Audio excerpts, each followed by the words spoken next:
अखन अहाँ सब सुन रहल छी दरभंगा रिकॉर्डिंग स्टूडियो के माध्यम से सिंगर साधु सिंघानिया के आवाज में कोरोना महामारी पर सुंदर संगीत।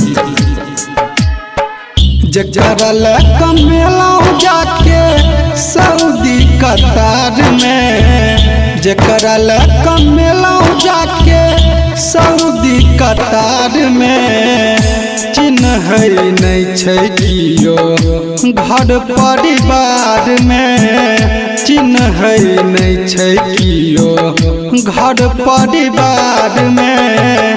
केहन कोरोना जे सकलै कपार में, केहन कोरोना जे सकलै कपार में, चिन्ह नहीं छै कियो घर परिवार में, चिन्ह नहीं छै कियो घर परिवार में। DJ Sumit Satish रईमा, DJ Sumit Satish रईमा, DJ Sumit Satish रईमा, DJ Sumit Satish रईमा।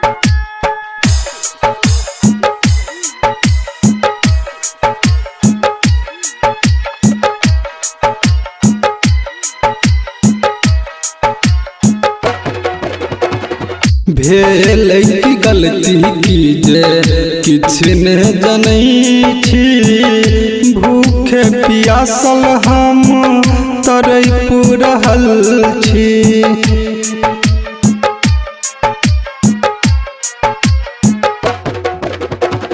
भेल की गलती की जे किछ ने जनै छी, भूखे पियासल हम तरैप रहल छी। भगबै छै सब कियो गौआ जबार में, भगबै छै सब कियो गौआ जबार में। केहन कोरोना उजे सटलै कपार में, केहन कोरोना उजे सटलै कपार में। DJ Sumit Satish रईमा, DJ Sumit Satish रईमा, DJ Sumit Satish रईमा, DJ Sumit Satish रईमा।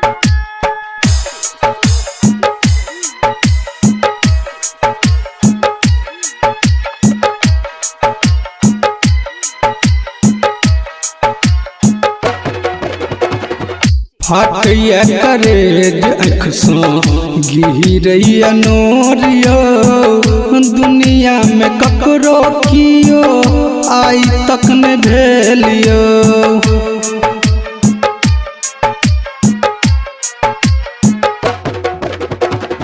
फाटैया करेज आँख सँ गिरैया नोरियो, दुनिया में आई तक ककरो कियो न भेलियो।